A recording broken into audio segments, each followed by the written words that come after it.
자, 부엉이들, 만약에 태양계에 위기가 닥쳐서 태양계 그 자체를 이사시킨다고 한다면 이 계획을 현실화시킬 수 있을까요? 저번 영상에서 우리는 태양빛을 이용해서 태양 그 자체를 움직이게 만드는 슈카토프 추진기에 대해서 알아봤어요. 하지만 슈카토프 추진기의 성능은 너무 별로였죠. 무려 100만 년이나 있어야지만 초당 20m의 속도를 얻고 겨우 0.03광년 변이시킬 수 있어요. 그래서 계산대로라면 거의 10억 년은 쏴야지만 초당 20km의 속도를 얻고 변이는 34,000광년 정도가 나오는데, 그래봐야 10억 년 동안 우리 은하 추정폭의 3분의 1 정도밖에 못 가요. 이건 효율이 떨어져도 너무 떨어지죠. 게다가 태양계에 닥쳐오는 위기를 최소 몇백만 년, 아니 몇억 년 단위까지 예측해야 되기 때문에 단기적인 위협 앞에서 슈카토프 추진기는 별 소용이 없을 수도 있어요. 자, 그래서 우리는 태양을 더 빠르게 이동시킬 수 있는 능동적 방식 엔진, 케플란 엔진을 알아볼 거예요. 능동적 엔진도 마찬가지로 태양의 에너지를 이용해요. 그 구조는 버사드 램제트랑 거의 비슷해요. 이 버사드 램제트 엔진은 예전에 리뷰영이 채널에서도 다뤘었죠. 이 엔진의 원리는 바로 핵융합이에요. 이 핵융합의 원리를 아주 간략하게 설명하자면 수소같이 아주 가벼운 물질을 많이 모아요. 그 다음에 이 수소에다가 초고온 그리고 초고압력을 가하는 거죠. 이렇게 하면 수소와 수소가 부딪혀서 헬륨이라는 더 무거운 물질이 탄생하게 돼요. 이렇게 수소가 헬륨이 되는 과정에서 엄청난 에너지가 발생하는데, 그 에너지를 이용해서 전기를 생산하는 거예요. 버사드 램제트 엔진은 이렇게 핵융합 원리를 이용한 엔진이에요. 그런데 하나 독특한 점이라고 한다면 버사드 램제트 엔진은 우주 공간에 있는 수소를 연료로 핵융합한다는 거예요. 조금 더 자세히 알아볼까요? 자, 여기 엔진 전면에 수소 포집기가 있어요.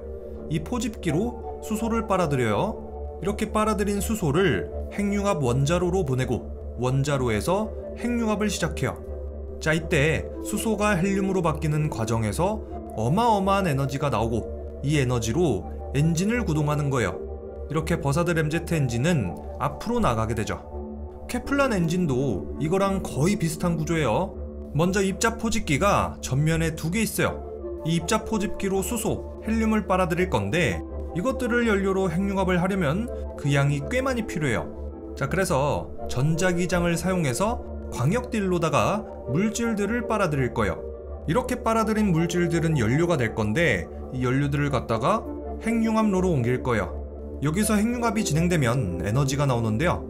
이 에너지로 추진력을 낼 거예요. 바로 이 힘으로 태양을 추진시키는 거죠. 그런데 이때 케플란 엔진이 추진되면 엔진 전체가 태양 쪽으로 빨려 들어가겠죠. 이걸 막기 위해서 케플란 엔진은 앞쪽에 달린 입자가속기를 이용해서 수소를 배출할 거예요. 자, 이제 태양의 중력에 끌려 들어가지 않으면서도 태양에서 멀어지지도 않는 위치에서 계속해서 태양을 밀 수 있겠죠.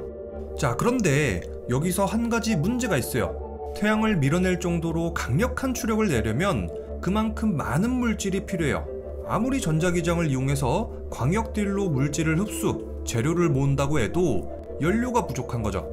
자, 그래서 필요한 게 바로 태양의 에너지를 흡수, 저장, 사용할 수 있는 장치, 다이슨 스피어예요. 이 다이슨 스피어 역시도 제가 예전에 다룬 적이 있었죠.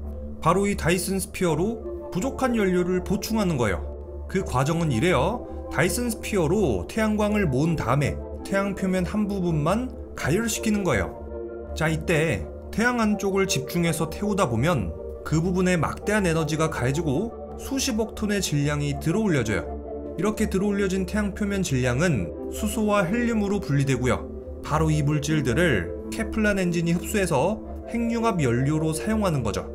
자, 이제 우리 인류는 케플란 엔진 그리고 다이슨 스피어를 이용해서 태양 그 자체 에너지를 이용해서 태양으로 옮길 수 있어요. 이 방식을 사용한다면 100만 년 안에 최대 50광년이나 이동이 가능하다고 하죠. 어때요? 슈카토프 엔진에 비해서 효율이 훨씬 뛰어나죠? 게다가 태양의 궤도를 보다 더 자유롭게 변경할 수 있어요.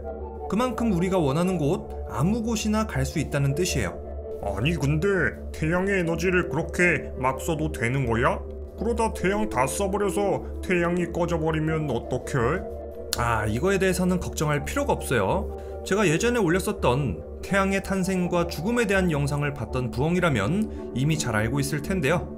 태양 같은 주결성의 경우에는 태양의 질량이 크면 클수록 더 빨리 죽게 돼요. 태양의 질량이 크면 클수록 태양 중심의 압력과 온도는 더 높아지고 핵융합 반응은 그만큼 더 활발해져요. 즉, 연료를 더 빨리 태운다는 말이죠. 그만큼 에너지가 더 빠르게 방출되고 태양의 수명은 짧아지는 거예요. 자, 그래서 우리가 만약에 케플란 엔진으로 태양의 질량을 연료로 써버린다면 태양의 수명은 오히려 늘어나게 되는 거예요. 자, 그리고 우리가 저렇게 태양의 에너지를 쓴다고 해도 사실 태양 입장에서는 거의 영향을 받지 않아요. 우리가 아무리 태양의 에너지를 끌어쓴다고 해도 태양 입장에서는 아주 미미한 질량이거든요.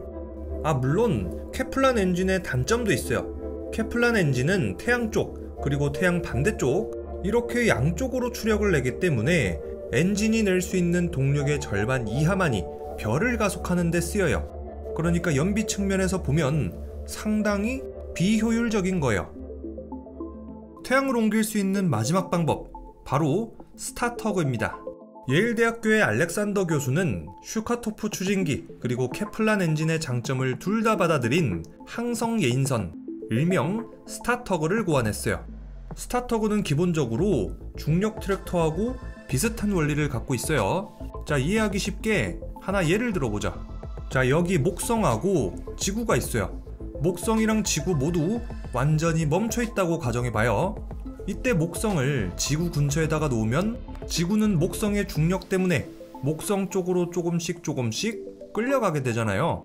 물론 목성도 마찬가지로 지구의 중력 때문에 약간 끌려오겠죠.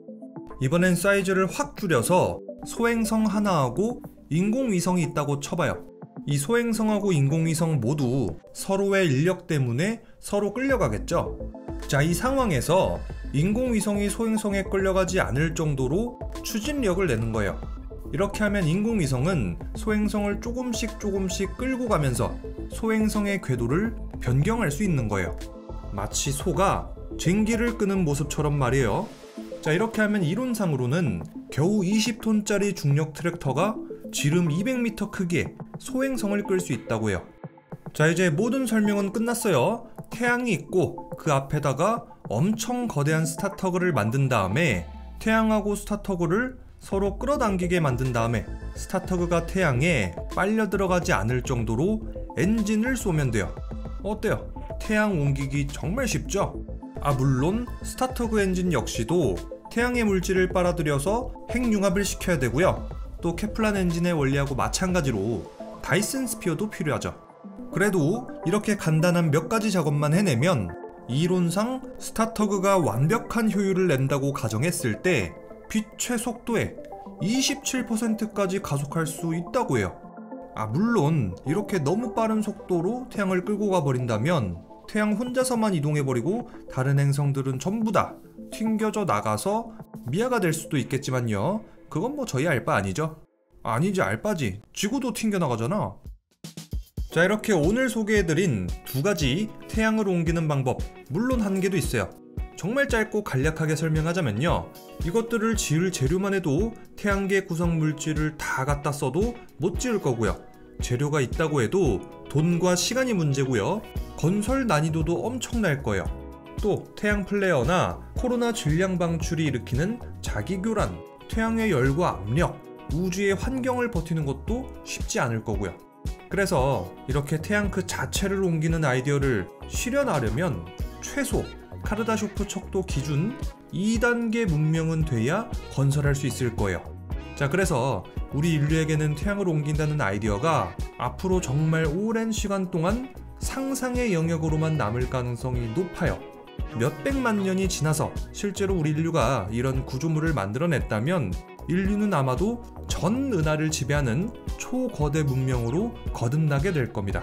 자, 그럼 지금까지 드라마 태양의 후예 리뷰였고요. 저는 리뷰형이었습니다.